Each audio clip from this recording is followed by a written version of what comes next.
This is part 2 of the Appalachian Trail story with Nick James. Now, last episode, Nick told us about the preparation he needed for the hike, and also about some of the things he came across on the first and second day. The night he spent, and we're going to get into part 2 right now. Right, Steve? Absolutely, and I need to know, did he make it? Did he survive the trail? I think he may have died, didn't he? Hey guys, I'm right here. We'll find out on this episode. We need to talk. So this is part 2 of the Appalachian Trail episode. Nick, tell me about what you brought. I'm really excited to see what you brought. There's a mystery bag. Oh, this mystery bag at our feet, and I have no idea what this is, and I want to see. What is this? Ooh. What do you guys think it is? I think it's a dildo. Oh, it's an old birthday cake. Close though. Ah, damn. I think it's a So I brought a little bit of dildo. show and tell here from the 100-mile wilderness. Some of the things I brought actually on this trip with me. So this is the biggest pot I brought with me to boil water for meal prep. Wow, that's tiny. That's like Super tiny. like the size, like less than the size of your hand in width. Small, and poke that out for a handle. Oh, that's cool. The handles wrap in on the Silicone too. Wrap in around the outside of the pot itself so that it will fit. It won't have like a part sticking out. I see. And so this locks like that. So is that to help keep the water in, or is that for like purpose of like That's just boiling water. boiling? Really. Yeah, makes it boil faster or something. Right. Yeah. You definitely want to boil water with a cover on it, because when you're out in the woods, like pine needles can come off the tree. And that's a really good point. Yeah. So that's one thing. My coffee often had pine needles in it. So what made you bring this? Well, this is a good prop here of something extra I had to bring for the prep. Some of the things I brought inside. Oh, that's a really good point, because I'm sure you needed to conserve space. So did you store stuff Absolutely. in the pot? I stored bowls in there. I stored silverware. That's smart, man. So, I mean. What's that? It looks unopened. This is unopened. This is a package of diced carrots. So Oh my God. They're like dehydrated diced carrots, 4 ounces. It's the real deal. So I did like potatoes, carrots, celery, like that. And then you just added a little water and it rehydrated. So basically I put them in like a big Ziploc bag and put them in water for probably like 2 or 3 hours before I made the meal. So when I was hiking and I knew I had like a mile or 2 left or an hour left in the day, I was going to put that in water. So it made them obviously edible. Yep. Yeah. I didn't know you could buy diced carrots like that. Oh yeah, it's wild. Internet's got everything now these days. It's fair. So I brought the diced carrots here, just a little package of dried diced carrots. If you put this in water, this would be like a 5-quart pan probably of diced carrots. It's crazy how really? big But it these only get. it weighs 4 ounces. 4 ounces. Yep. Yeah. 4 What ounces. else you got? So I brought this. This is my water filtration system. Ooh. Oh yeah. Good for a million gallons of water. Yeah. So it's got like a sippy top. So this is the Sawyer water filtration system. Yeah. Pretty awesome. So you can take any kind of water. I mean, I wouldn't suggest the dirtiest, oiliest water you could find, but you can take any water, and basically if you have like a water bottle like this, you can... That's just a standard water bottle. Yeah, it's just a standard screw. So you take off the cap of a regular water bottle and that screws on as the cap. Basically, like you fill this full of the river water, whatever water you have, screw this on, right? And then you pop the cap on this.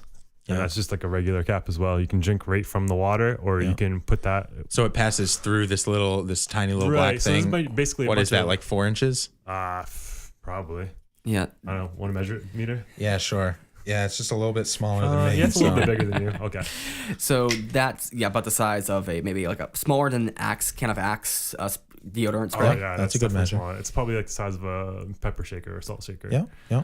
So when you filtered the water through it, did it taste bad, or did it taste good, or did it taste like? Well, I was in Maine, so I mean that's where Poland water comes from. Poland Springs water, and it's pretty nice water out there on the 100-mile wilderness. I mean, there's some murky water that I had to get water out of, but some water is better than no water. That's true. Right. And that's one thing actually I was really worried about, was finding enough water on the trail, because you're out there for 10 days. You need, what's that, 2 liters of water a day. Yeah, and then you don't have to carry it all with you. You can just get it. Oh, You can carry enough. Yeah. Rather than having to carry enough for 10 days. So this is what I filled up my Camelback with, and every time I stopped at a river or I needed water, I would just chug as much out of the bottle I could. and put the rest of my Camelback. So the diced carrots. How much water did you go through on a daily basis? Oh man, I had a 3-liter Camelback, and I drank that plus half of it. So 4 liters a day, I'd probably say. Yeah, I mean, it depends on the day too. How often was filling up a possibility? Like every X amount of hours? I'd say probably like every 6 hours on the trail, and that goes down to planning too, because on day 3, as we're going through the days that I was out on the trail, day 3 I had to hike 3 mountains, and if you didn't check the trail or gut hook or the map, you wouldn't know that the last water stop is before the first mountain. So you got to hike 3 continuous mountains until you hit the next water stop. Wow. So that's like a gauntlet right there. Yeah, basically. I mean, but you were prepared because you had gut hook, and you noticed. I planned it out. Okay. I planned my water stops. So you already knew. You're like, here's a sticking point coming up. Yeah, and I like put that in a huge circle and highlighted that on my physical map, because I knew this is like, if I don't get water here, then I'm gonna probably run into some trouble. Yeah. And as far as like hiking mountains, so I imagine going up is the hardest bit, right? Not necessarily, because if you're going down on some rocks, that's not fun. I see. So how much of the trail was like kind of like flat and like straight ahead? How much of it was mountains? Like, is it all mountainous? So I was going up to Katahdin. So it technically ends at A-Ball Bridge, right at the base of Katahdin, but people finish off Katahdin because it's a beautiful view. It's the biggest mountain in Maine. Yeah. And it's really like isolated out there, so it's gorgeous views at the top. I'm not sure if you guys hiked that before, but I have. It's beautiful at the top. So yeah, A-Ball Bridge is like the end of it. But the last probably 40 miles is pretty flat. The first like 15, 20, 30 miles is very mountainous. I mean, I think I climbed 6 mountains in the first 4 days. Wow. Yeah. So, okay. So we ended last episode at the end of day 1. Day 2, anything super big that happened? How far did you get? Day 2, I was approaching 30 miles. I think I stopped at mile 20. So another 15 miles or 30 miles that day alone? No. You can't really hike more than 15 miles a day, I'd say. If you're pushing 20, some people push 20-mile days. One couple was out there, and the woman had stayed at mile 15 and let her husband do a 20-miler day, because that was one of his dreams to do that. And they were through hiking from Georgia, and they were in Maine. So he did that one day because he knew like the end of the trail was pretty flat. So obviously you're not doing 20 miles doing 4 mountains, you know what I mean? That's crazy. Like, just so much caloric. Like, so day 2, about 15 more miles. Now you're 30 miles in. How much was the total? You were doing 100? Doing 100 miles. So on day 2 you were 30% of the way there. Yeah, I was on track. It was it's kind of depressing to look at the map, because you're like, oh man, I'm so far away, and then you're trying to mark out, like, I had parts on the map where it's 25% done, 50% done, 75% done, just to like give myself that extra boost, because I knew someone was gonna be like, I mean, you were already over a quarter of the way done. Yeah, I mean, that's true, but I also had the hardest parts to come with the mountains. And so day 2 is pretty uneventful. Just you did your hike. How were you feeling at the end of the day? I was starting to get tired at the end of the day because of these freeze-dried meals. And did that make you make any different decisions than you did on day 1 or than that you were planning? No, I kind of just stuck through it for the first 2 days at least. Day 3 is when I started making more different beverages for myself. Instead of drinking straight water every day, I was doing like hot cocoa. I had some tea packets with me. I obviously did coffee every morning. And what was the point behind that? Was that just to keep things just comforting? Like, honestly, you want to comfort yourself out there by yourself in the middle of the woods. Anything that would make you think like, hey, this is just a little bit better than what it really is definitely a big thing. So tell me about day 3. So before I tell you about day 3, I want to like show you the stove I brought here. Oh, cool. There's more stuff. I'm sorry. I thought it was empty. Oh no. This is the... Wow. That's a stove? This is what I use to boil water. Wow. That is tiny. So this is like I don't even know how to describe this. This almost looks like the end of an arrow, like the arrow tip. Not really, but yeah. Like one that would be... That's like what, an inch and a half, 2 inches tall? I mean, it's pretty small in the size of your hand. it's like a tiny metal thing with like 3 kind of things coming out. It looks like you would stand up on the 3 metal things. So basically, you put a can of propane and screws into the bottom of that, and then you light it from there. And this is what you put your pot on top of, like this. So I see. So that holds the pot there. right. So So you had to carry a can of propane with you, or right. a tank of it. Yep. So I wasn't cooking right over like the campfire because that is extremely hard to do on a daily basis. To make a fire in the morning that's worth boiling water is such a waste of your time, where you can just pop that in and boil water in 5 minutes. Interesting. And how much propane did you bring? How much did you burn? How quickly does that resource go? Decent size like this. I brought some. You're holding like that's bigger than a softball. It's right? probably 32 ounces, like a Gatorade. Okay. I got jet fuel actually, is what I brought with me because it's highly flammable and I guess it lasts longer. That's wild. Okay. Yeah, so it's like jet fuel. And that lasted you the whole time just fine? Yeah, so like those green propane tanks or Yes. the blue propane tanks are kind of big. Yes. It's kind of like half the size of that. Okay. But that's key. that's fire out your hands. That's wicked cool. So So you had that to boil water. yeah, so I boiled water, more like hotter drinks at night, like And you were boiling water every day, morning and night? morning and night, because I was doing oatmeal in the Twice a morning day? and coffee in the morning, and then at night I was boiling water to do my freeze dried meal, and then I just had the snacks all day. Okay. And that got you through. Where did you stay day 2? Day 2, I stayed in a lean-to that night. So I tried out a lean-to for the first time that night, and it worked out well. There was one guy, his trail name, which is another thing that's kind of wild out there. It was the mayor. Oh, wow. mayor. Okay. The mayor, because he got the name the mayor because he stayed at this hostel, which was a very expensive hostel. I think it's like almost $200 a night. And he stayed there for like 5 days with his girlfriend, just hanging out, drinking and smoking weed. So this is the one thing I'm confused about with these trail names. Like, is there someone like double checking these trail names? Like, oh, I'm called the boss. They call me that because I hike this trail like a box. Like these people just make up any story to say this is what I'm called, right? I think trail names come from people giving you the trail name. And you just have to accept it. I had to accept mine. And they probably change, like different people you meet. Yes. And then if you like it, you can keep it and be like, this is what people call me. So one gentleman I'll talk about here and later in the episode is Handyman, and he got his trail name the very first day. Because he's good at handies. Handyman. Wait, Candyman or Handyman? Oh, Okay. Handyman. Okay, yeah. He got that the first night he was on the Appalachian Trail in Georgia. He flew from New Jersey to Georgia. Wow. And then got a cab to the Then walked back home. And then walked home. Yeah, Wow, isn't that crazy? that's wild. It's wild, right? So, we're so like far off topic. No, you're talking about double trail checking names. trail names. Yeah. So, like at the lean-tos, I noticed on this night that they have guest books. So it's basically just like a notepad out there, and if you want to like write names or your trail name down and what happened for the day, or a message for someone hiking behind you or coming in the opposite direction from you, you can do that. So it's pretty cool because you hike like 10-12 miles and there's no communication with anybody. But if you started with somebody and you know you're day 40, 50, 60 and you're a couple of days ahead of them, they can have that comfort of going into the lean-to and seeing a message you wrote and seeing the date and the time. So it's like a super delayed text message. Basically, yeah. Okay. So, it's pretty cool. Like, the mayor had a message in the lean-to forum from this other kid who I ended up meeting, which I'll get into that story later, because that kid ended up hurting himself. He was wild. Okay. Hurting himself He on the left a trail. message for the mayor. Yeah, exactly. So I met the mayor, and then the mayor was reading the message from this kid that I met like on day 5 or 6. So it was pretty wild. That's like, cool. Yeah, it's super cool. So it was like tying the community together. Yeah. So other people give you trail names. So they gave you trail name on day 2? I think it was day 3 is Okay. when I first hinted into my trail name, which I'm pretty embarrassed about. Okay. So let's try and keep on days for now. We will get back to the trail name at the end of day 3.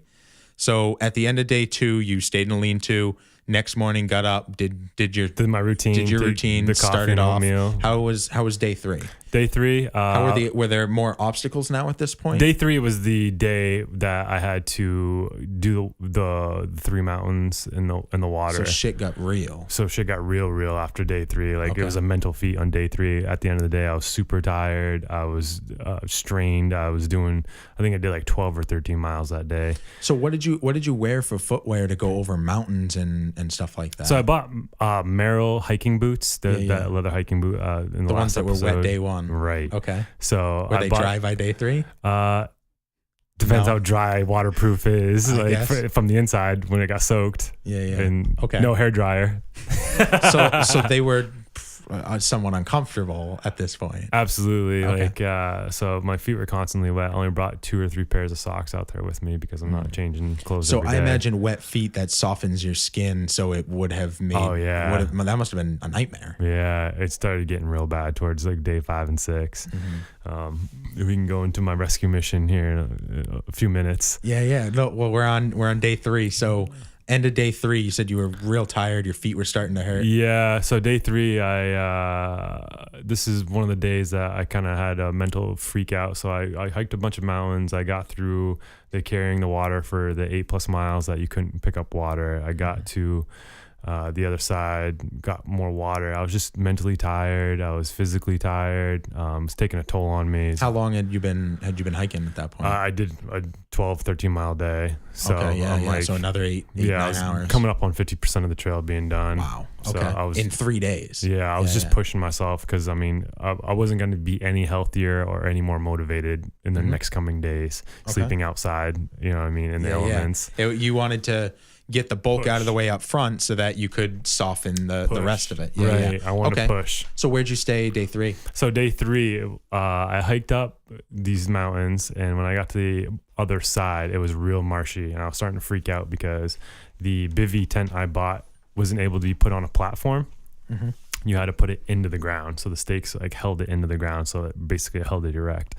And it was all marsh, so I was freaking out because I brought a tarp with me just in case it rained, and I didn't want to put the tarp down on like wet land and then get my sleeping bag wet, me wet. You know, So what'd you do? I freaked out, man. What does that mean? I literally I was like, I'm done with this. I don't want to sleep in like on the you were thinking about like quitting. It crossed my mind. Okay. I knew it was like wasn't realistic for me to quit at this So there point. was nowhere for you to set up your tent properly. Right. So what did you do? So I was tired. I hiked all day and I just kept pushing forward. Honestly. So you just kept hiking? I kept hiking because until you got to somewhere where you could set up a tent. Right. So you must have been like actively looking anywhere where you could set up a first spot. That's where I'm stopping. Yeah. How much longer did you go? I think another 2.5 hours hiking. Holy shit. I was exhausted, man. At the end of that day, I just literally set up my tent and sat inside of my tent and was like, what the fuck am I doing? What am I doing out here by myself? I could seriously like get injured out here. I'm tired. I'm Doubt hungry. started coming in. Oh yeah. Because by myself. You're exhausted. Like you're not listening to music. You're not talking to anybody. How'd you get through that? I whistled on the trail, talked to everybody who passed me on the trail. I was like, hey, how's it going? You know, most people want to stop and talk to you and see where you're coming from, who you are, where you're going. So, I mean, it's pretty nice when you meet somebody on the trail. So you said you got your trail name day 3. Yes. Or one of your trail names at least. And tell me that story. So back to the footwear, the wet footwear leather. It started giving me some abrasion on my feet, which started into some serious blisters towards the end of this. Yeah, I imagine. So I started getting blisters and taking my shoes off every night at camp and just wearing my Crocs at night because I wanted to air those blisters out. And people are looking at me like, oh, we came up from Georgia, didn't get a single blister. And here we are like almost finishing the 2,000+ miles. And here you are like mile 30 with blisters. Like, what are you doing, kid? So all that prep and then all that like forward thinking I did, months prepping, really like this is one of the things that I didn't foresee happening to me. I mean, to be honest, there's so many factors there. To be off on one or two, that's gotta be given, right? Right. And I bought these boots specifically because they're waterproof and they give ankle support. So my knee I felt much safer. You were thinking a with lot this. more about your ACL than Right. about the feet Because if I tore my themselves. ACL out there and not able to walk, how am I getting rescued? So that was your trail name then? People were making fun of you. People were making fun of me. People Yeah, call me yeah. Blister out there on the trail. Yeah. Is that good to do? Like, it's like you could die. Yeah, I know. So I'm sure it was like all in joking and jest, but like, regardless of like any, like you say I was embarrassed by that, like, dude, you. I mean, people had awesome trail names. This thing you were doing is amazing in and of itself. There's no But way not to be to the embarrassed. people out there, because those people Yeah. are finishing up 2,000 plus miles. You Yeah, know what but- I mean? but They're this like, was your we're first- used to this, and this is was like your first, a though. newbie right here on the hardest part of the trail. Like, what are you doing? That's what you do, right? Though you start out and you fail and Dive you get in. better. Yeah, I mean, I wanted to learn something. I learned a whole lot. For sure. So end of day, we're at the end of day 3. Yeah. You got blisters. And I'm hungry. I'm tired. Barely found a place to set up tent. go to bed. Go to bed. Wake up next morning, same routine, ready to go. Yeah. How were you feeling the next morning? Next morning, I felt I changed my clothes for the first time. What was your mindset like? At end of day 3, you were borderline. You were debating giving up. It crossed your mind. It crossed my mind. So day 4, I really pushed myself to meet new people at the next place, because that night I found like just a spot off the trail by myself. So I couldn't hear voices. I couldn't hear anything but the wind. Day 3 or 4. That night, That what day are we on? day 3. Okay, so the That night night. of day 3. Okay, That gotcha. night. So I stayed by Yeah, yeah. myself. So that you night. were alone. You were doubting. You were. Oh yeah, I in was pain. pissed off. Like anyone walking by me, I was like, they're like, oh yeah, we're gonna go to the shelter, which is like 2.5 more miles up, and I had already hiked 10 plus miles.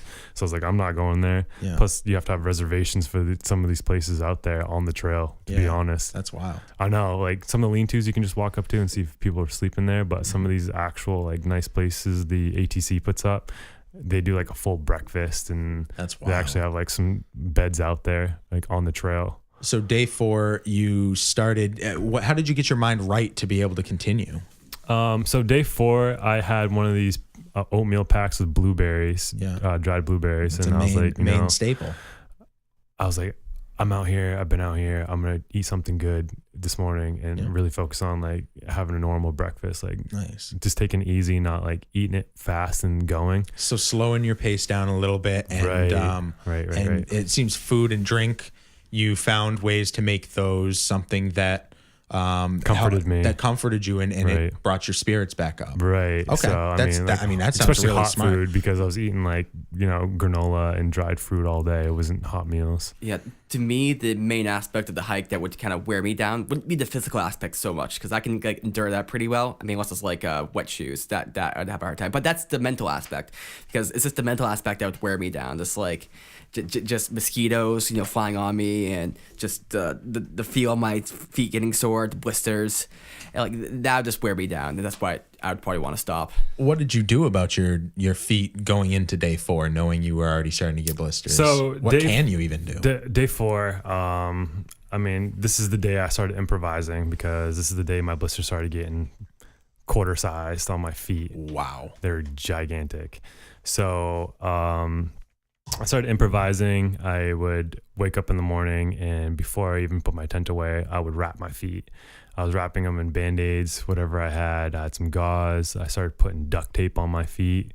Oh, yeah. I mean, it just to get Put something between the boots skin and the skin. boot. Yeah, exactly. So I was doing anything that I had. Wait, so did you have socks on, and then you were wrapping around the socks, or were you wrapping the foot and then a sock on over the that? foot, then the sock. Okay, yeah. So, I mean, it got so bad with these blisters that I even hiked some of the trail in Crocs. Yeah. Damn. I mean, my Crocs are slipping out from underneath me. They're not very like sturdy. You know? That's not what they're designed for. Yeah. So day 4, you start out. Tell me, how far did you get day 4? Where'd you end Day up? 4 was just a normal day. I hiked Was it 12, pretty 13, flat? 14 miles. After those mountains, yes, I did one more mountain. Day 4 is when I woke up, and I was already halfway up a mountain because of that prior That's night. where you needed to be in order to not be in the so swamp. I peaked at like 8:30, 9 a.m. because I'm waking up 5, 6 in the morning now, hiking by 7 for sure. because I obviously want to get a full day hiking in and get set up before the sundown. That was a daily thought of. And it was probably easier to start before the sun came up anyway. To you want to get moving, get warm, things like that. Push yourself to once you hit the noon. At noon you want to. And what month was this in? It was last. Oh man, I think it was June. Okay, so beginning of summer. Yeah. Okay, So that's why I was talking earlier about like the rivers and how, like early spring they're chest high, going shimmying across that. So what happened day 4? What's the most notable? So day 4, the blisters were most notable, I would say, on day 4. That is what really killed it. End of day 4, I met another girl that was blazing on the trail, like coming up from Georgia. And What do you mean by that? Just like traveling fast? Traveling fast, yeah. I didn't know if you meant smoking a bowl. I didn't know if you meant she did that with a machete blazing a trail. No. So, I mean, there's some terminology out on the trail other than your trail name. There's like blue blazing, brown blazing, pink blazing. All of the ATC people that hike the trail know this. So what's the difference? Blue blazing. So the trail is white. It's marked in white the whole way through, as far as I know. Hiking it. So white's the trail. Blue blazing is like a feature of the trail. Like the 100 Mile Wilderness has a downed plane in the middle of the woods out there. That would be a blue trail off. So you could hike 2 miles out and see this like down Boeing 737 or whatever. That's crazy. It's pretty crazy out there. I mean, they're not going to take that from the middle of the woods and like scrap that. Not worth it. No, especially if it's like a sightseeing thing. Yeah. So that's blue. Blue also means water too. So there might be like a small spring or something. So what's blue blazing? Blue blazing is either going like off the white trail to like an adventure or to a water spot. Pink so it's blazing, like a divergent. Pink blazing is a guy hiking the Appalachian Trail and trying to catch up to the girl. Okay. Because she's in front of him. Okay. So he's pink blazing. He's following behind her and trying to catch up to. Why? What's the process? What's the thought? Like hanging out with them. Like there was one girl I hung out with like 2 days in a row, and we like at night we would eat dinner together and. So it's like being like, I saw her name in the guest book, and now I'm going to try and catch up to her. No, I mean these people are hiking for 150 days, man. So they know each other. Like so, if they you just kind of tired, went. I understand. So they went into the trail. On their own, they met not on the knowing each trail. other, and then they happened to meet at one point, and then later on, he tried to catch back up to her. Right, or she got ahead, or like he got ahead and took a couple days off, and she passed him. Yeah. You know what I mean? There's so many different variables. So that's pink blazing. Brown blazing is they have these kind of outhouses out there. So if you gotta take a shit, right, and you're not comfortable about doing it in the middle of the woods, and you want to use an outhouse, which aren't very nice. Huge spiders in those, by the way. Like monkey spiders. Yeah. Good to know. So you can like brown blaze, which is like 10 miles apart to each porta potty. If you're gonna go like on the Appalachian Trail, I don't think you should care too much about like taking shit out in the middle of the woods. I mean, that doesn't seem to be like the most of your concerns. I mean, some people have different motives, right? I guess. So blue blazing, brown blazing, pink blazing is some of the terminology out on the trail. Did you so I imagine while you're traveling you must have heard a million bird calls and all of that. Did you see any animals of note? I think day 4 was the first time I saw an animal, a big animal I was actually worried about, a moose. Oh wow. I saw it walk right by the trail. They can be aggressive. Oh, definitely. If they charge you, you're not. It can run faster than you, and they're 1,000 huge. pounds. People are really underestimate the size of a moose. I've seen one in person. I was way up in a tree stand, and it was almost as tall as I was, and it was like I was way up there. So moose connectors get that disease too, where it kind of like makes them a bit crazy. Like mad cow? Like mad cow disease? Yeah. And they start like, they'll just charge anything. Like there's a story about some guy, I think Gary Paulson, where he was hunting and then this moose just started charging this like random like a little scrub. Very protective bush. of their young. And Gary Paulson, he did a hatchet? Yeah, hatchet. But yeah, so moose are like no joke. Like, you have to be careful. Tell me about the moose sighting. How did that go? Did you like see it way off in the distance? Or? Oh no, it was like right in front of me. It walked right across the trail. So it just like came out of the trail. It was probably randomly. 15 feet from me and took off. It scared me. Yeah. Obviously, like. What'd you do? Did you like freeze? Like just stop and like look at it? I took a couple of breaths. Yeah, I stopped and made sure that I was safe. I was obviously by myself. Yeah. Well, I didn't know what was going to happen. Absolutely. Did you have a gun on you? No. You can't you can't shoot a gun on the Appalachian Trail. It's okay. illegal. Yeah. Just like camping too close to the trail, they'll fine you for it. Or like having a fire on the trail too. In some places, you can get fined for that too. Wow. Okay. Would that even count like the fire used to like boil the water in the pot? No, because that's not actually on the ground. This is Okay, like a this is campfire. campfire. Yeah, Yeah, okay. exactly. So you saw moose day 4. You hiked how far did you hike that day? Probably over 10 miles. I was doing over 10 miles Yep. every day. So I was trying to stay on the 15-mile track. Yep. And then the blisters were pretty significant at the end of the day, for sure. So going into day 5, I'm wrapping my feet again in the morning, doing my same routine, getting out there, just trying to capitalize on doing the most mileage and getting through.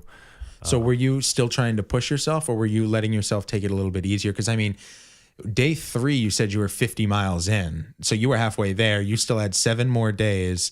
And so you could have gone like, you only need to go 50.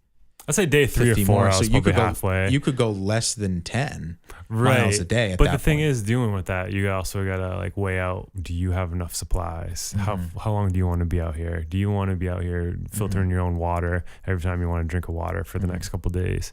Do you want? But weighing that against the well-being of your feet or your own exhaustion or anything So the like that. major thing that actually ended up leading me to getting saved off the Appalachian Trail, I actually did not finish the 100 miles. Oh. I got 83 miles in, was my feet.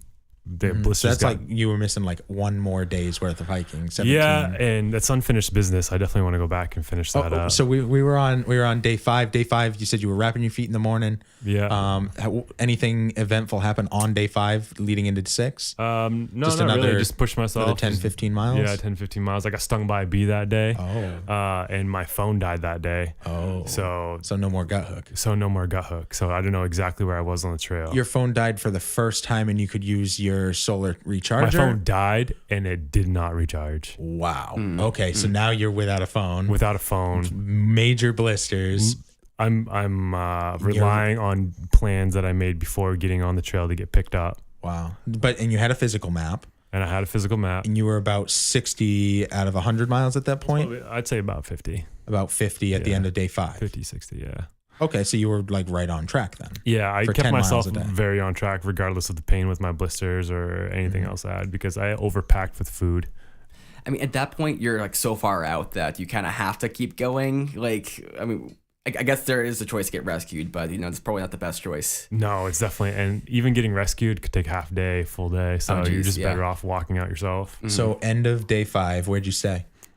Day 5, I stayed by myself again. I stayed on a little cliff on the riverside, overlooking a river by myself. It was pretty nice. And before I got there, I was just walking on the trail and I got this hornet that stung me on my shoulder. I was walking by myself and I was like, shit, ow, ow. Yeah. And I actually brought like sting remedy in my little med kit I brought. So I was like happy I brought that. Yeah. Day 5 ends. Day 6 starts. Same routine. You're still moving forward. Yeah, still moving forward. I was thinking about taking it a little bit slower because my blisters are still like getting big. I think I popped my blisters the start of this day. Ow. And I mean, there's a lot of pus in it. It's all over my socks, my boots. Disgusting. Yeah, it was very disgusting. Were you thinking you'd make it still at this point, or were you kind of doubting yourself? I was still focused on making it, but I was doubting my health. I didn't want to stay out there because of I didn't want to be naive about infection. Open wound. Blisters, it's like everyone's like, oh yeah, I've had blisters. But if you think about what you were doing and like blisters on your feet, like you could fuck up your feet permanently. Yeah, exactly. Like, that's what I was worried about. This is like this meant a lot to you. This was really important. But on top of that, like you also have to think about the rest of your entire, like you're in your 20s, like you have your whole rest of your life. You got to use these feet. Is it worth fucking them up?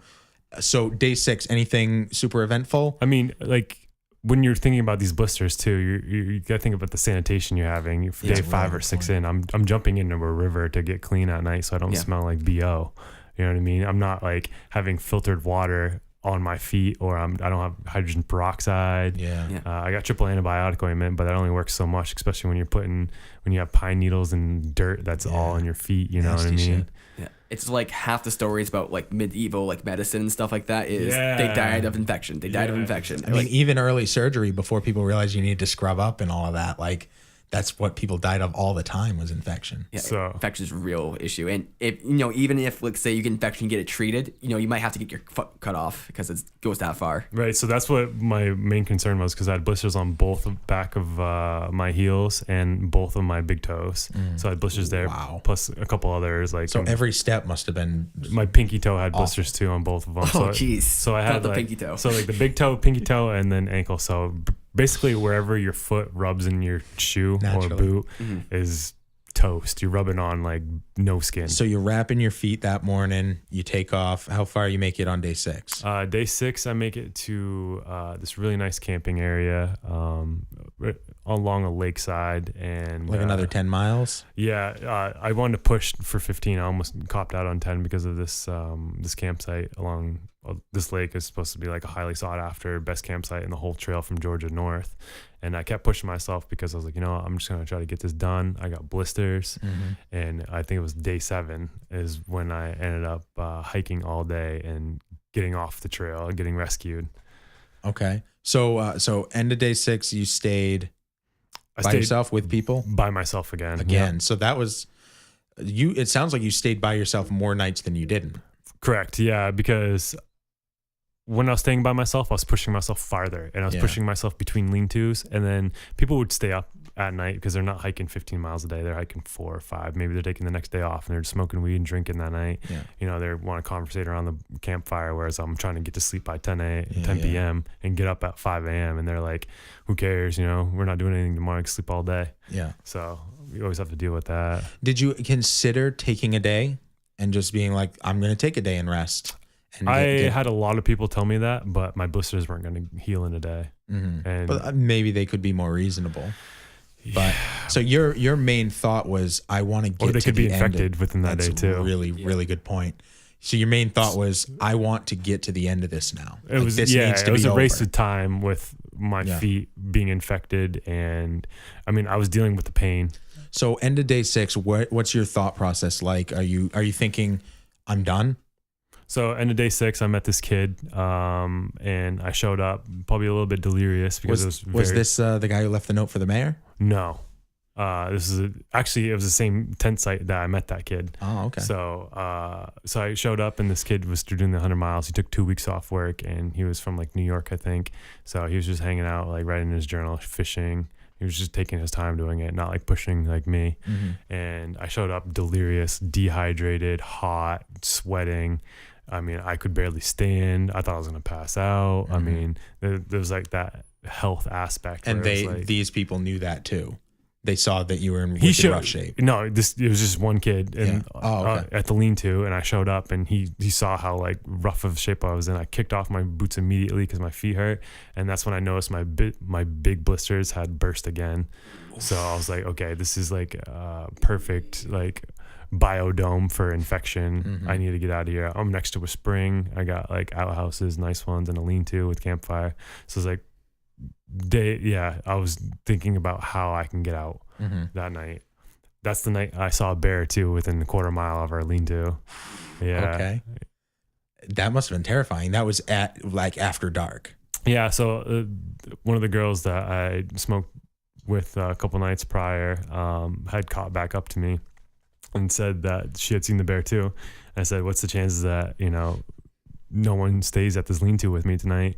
And she goes, well, I'm not staying here, but there's no way that no one's not going to stay here. And that's what this other kid that the mayor knew showed up. Complete nutcase. You want to be in a scary place, be in the middle of the woods with one guy, complete nut. Oh, why do you say that? Complete nut. Showed up, pissed off, threw his bag on the ground, threw it at the lean-to, said he's not good enough, just mad at himself for not like pushing himself, didn't have enough food, didn't have supplies, not in a mental good space at all. He said he went out on the trail to prove something to himself, and he didn't accomplish that. Yeah. So he was so mad at himself. At least he's honest. Yeah. So in the middle of the night, we were talking, right? And he got up and stepped on this piece of metal, cut his foot wide open at 3 o'clock in the morning, bleeding everywhere, swearing up a storm. And this kid was like, that night he was talking asleep too, like just swearing, sounded like a demon, like off like Little Nicky. Like, oh my God. I didn't get any sleep that night, and it was the next day that I got out from that situation. So actually, how in the guest book, he read the guest book at that lean-to and saw that the mayor had left him a note. He's like, I fucking hate the mayor. And then like 20 minutes later, he's like, I'm gonna check the guest book, and the mayor left him a message. He's like, hey, can't wait to see you, buddy, like up the trail. I was like, really? Wow. Yeah. What was that guy's trail name? I forgot what that kid's trail name is. Did people tell you their real names, or does everybody just go by their trail name? Trail name. So I met number 8. I met the mayor. I met RTK. These are just some of the trail names. And so at this point, were you thinking, I might need to get out of here? I mean, you just saw someone like cut their leg wide open. Is that even kind of stoking the fears of infection even more? Yes, definitely, because I knew that night that he was taking a rest day the next day and just hanging out at the lean-to all day, and I just didn't have it in me to like sit there and look at my map and be like, oh, I got this much left, and I'm not even. How much did you have left? At this day, I was probably 30 miles out. Which is gonna make it tough because you're like almost like, I can probably do this, maybe, I guess, if I push myself. But you're also kind of like, I could die. I could get my leg cut off. Yeah. Do I want to risk some toes to say that I went through? So you start day 7, same routine as you always had? Same routine, yep. I just kept that. And you were planning on hiking the whole day? I did hike the whole day. You did hike the whole day. So I wrapped my feet in the morning, and at 1 o'clock, I passed the guy with a satellite phone, and I almost asked him if I could use it to like call my girlfriend to come pick me up, or my father to come pick me up, because I was in real rough shape that day. I mean, I was mentally exhausted, physically exhausted, plus on the verge of infection, and I've been eating dried food for days now. So I was just... That must have taken quite a toll on your energy levels. No shower too. Yeah, I mean, you don't realize after 4 days without showering how good a shower feels, or just jumping in the river. Like, it's amazing. If I don't shower for a single day, I feel like the most disgusting human being that's ever existed. Yeah. No, I definitely hear you. So you hiked all of day 7? All of day 7. I was looking for a way all of day 7. So I started up in the morning, wrapped my feet really well. Saw that guy with a satellite phone, almost asked him, and then didn't. And then I almost turned back to ask him, and I didn't. And then I kept hiking, came to another lake with like a truck, like a actual like dirt road, like not very nice, obviously, like not well maintained. And I was like, I could walk out here, and I checked the map, and it wasn't even close to being an exit route for me. So I just stopped. My blisters had busted again, so my feet were wet. That's how much pus was coming out of these blisters. It was disgusting. I mean, I'm talking like if I pop my 2 toe blisters, I could probably have an ounce of pus. That's disgusting. Like a whole shot. So I rewrapped my feet, and this one I ran out of bandages. So you're like, this is not a permanent solution. I ran out of bandages, and I ran out of orange blaze tape to tape my feet. So I had nothing left. So that last day, if I were to keep hiking, I would have had nothing on my feet. Yeah, it would have been real nasty. So end us at day 7. End of day 7. I'm like 83 miles in. I get over this mountain. I see these 2 older ladies walking up the mountain, coming towards me, and they didn't have packs on. And I said, "This is kind of weird, you know. Like, I'm pretty far out here in the middle of nowhere. These women don't have packs on." And then we meet at the top of the mountain, and I'm looking down. There's some camps along this lake, only on one little part of the lake, probably like half acre of the lake. There's like 2 or 3 camps. So this family like owns the whole lake out there, the whole property, and just has one side of the lake with their camps and their rental camps on it. Still no cell phone service. So I go down off the mountain, keep pushing. And then I turned back, actually. I walk another about a mile and a half. I turned back. I was like, you know what? I'm going to leave. I don't have any more bandages. I actually asked someone else on the trail for their bandages. They gave me all their bandages. It wasn't good enough to wrap up my blisters. I had busted 2 or 3 times. They're too big. Hurt every step I took. And I turned back, and I was literally running back at the women because I had walked past their vehicle at the bottom of the mountain. So I knew they had driven there from somewhere. Oh, so if you didn't catch them, you weren't catching them. Right. Yeah. So I was sprinting back a mile and a half to catch them. Lost a bunch of my supplies on the way. I mean, shit was dropping off my backpack. I lost like my insoles to both my boots running back because I was running without my boots on. I was with barefoot. your Crocs? Oh, barefoot? Holy fuck, dude. Yeah, dude. Well, I was scared. Like, I didn't want to get infection. Like, I know that doesn't seem like safe, but like, it just hurts so much to be in my boots and then have these socks that are already saturated with pus and sweat. You don't want to really be putting those on an open wound. Did you catch them?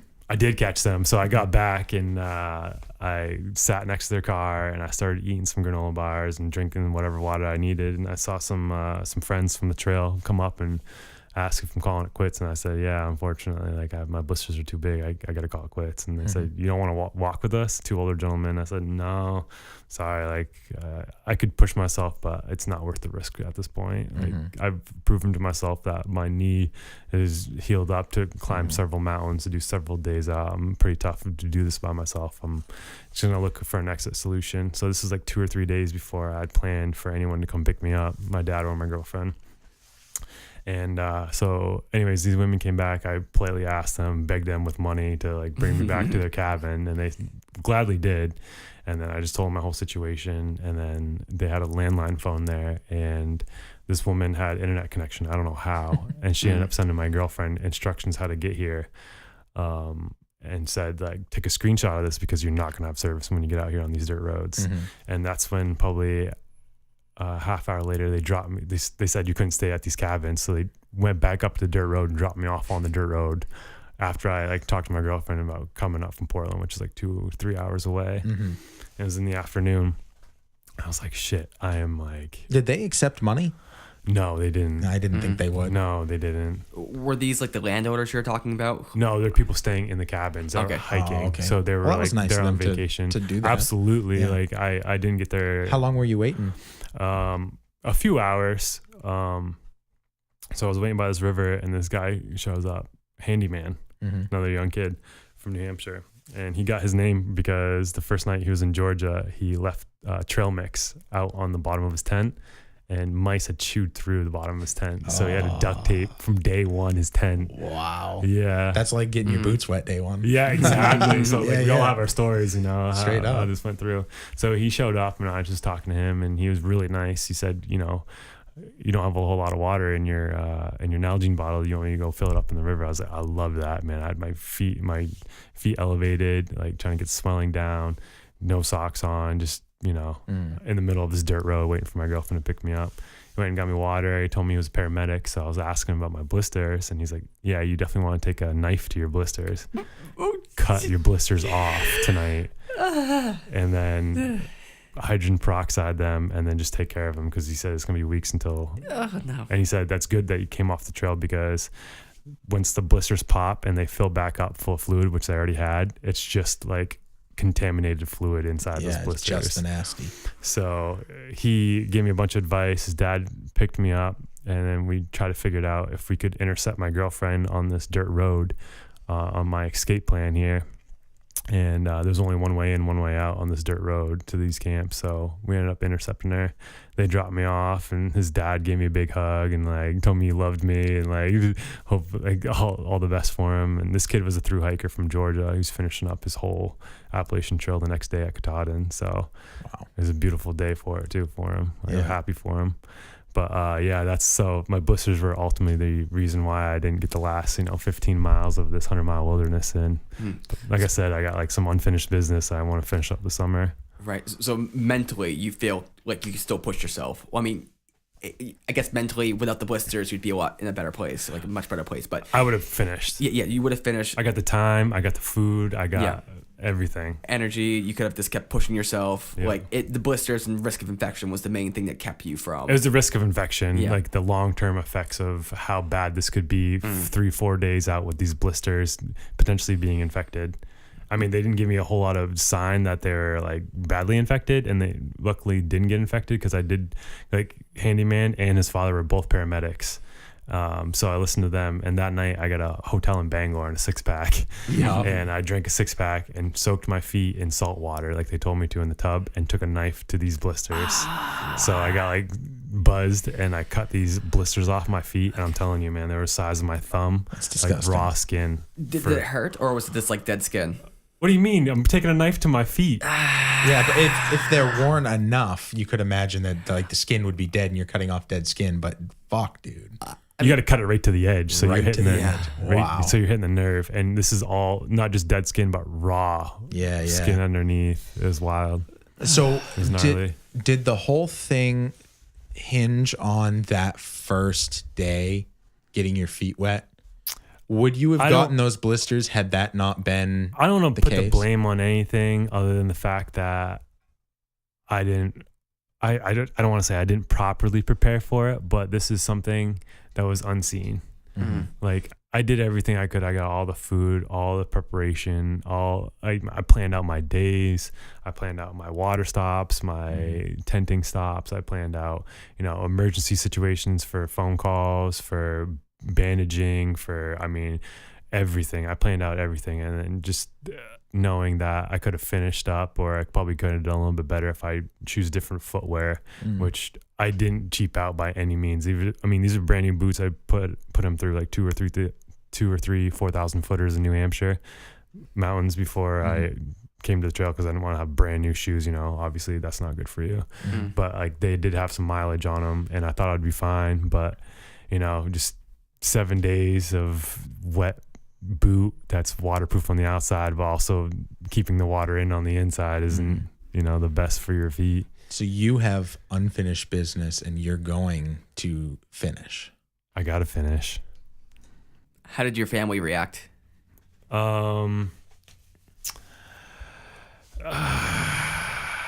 I think a lot of people, like a lot of the reactions are, that's wild. You went out there and did that yourself. It's crazy that you took the time off and you pursued this. A lot of people, no one was like, oh man, you're a failure. No one told me I was a failure. Dude, a ton of people do the Appalachian Trail, and a ton of people do it and don't find much issue with it.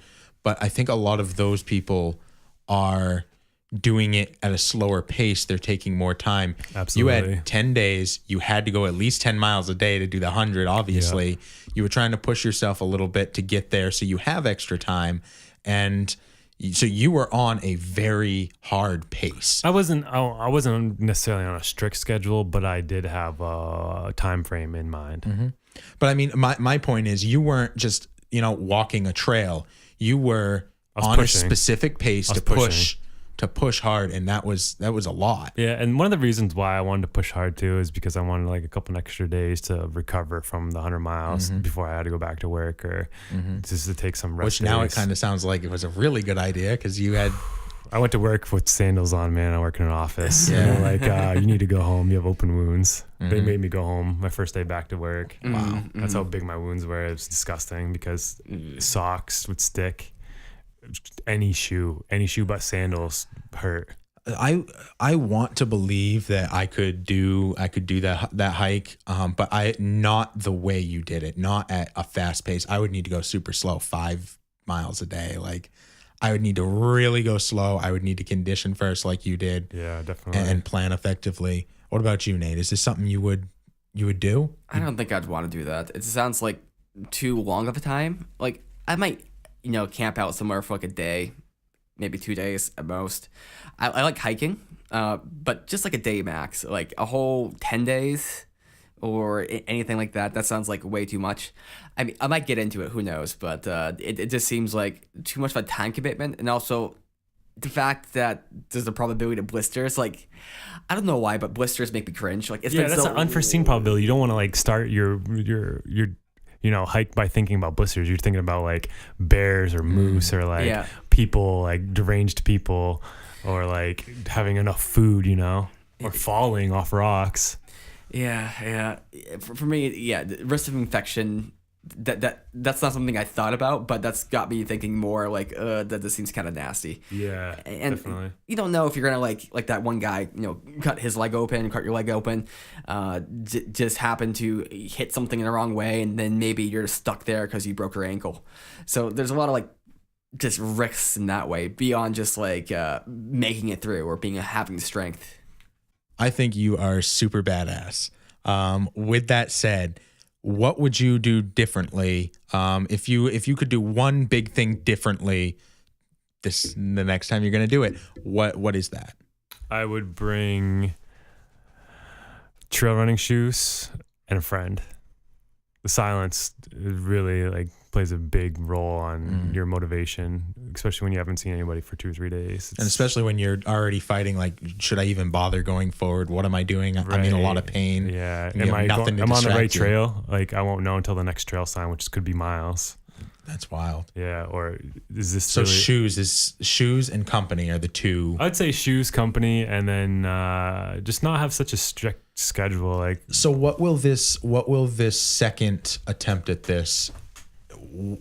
What are you proving this time? Because you've already proven your ACL. I'm not doing let's get like this straight. I'm not doing the 100 miles again anytime soon. That was too rugged. It wasn't as much fun as I thought it was. I'm coming in on where I left the trail on that dirt road, and I'm going to finish it up in a day or two, and I'm going to do some fishing, probably bring some beers with me this time, and just pick a good weekend to finish up and be like, hey, I saw the whole 100 miles. Like, granted, I didn't do it all at once, but I mean, I at least was badass enough to do it by myself for 80 of it. Straight up. How are your feet today?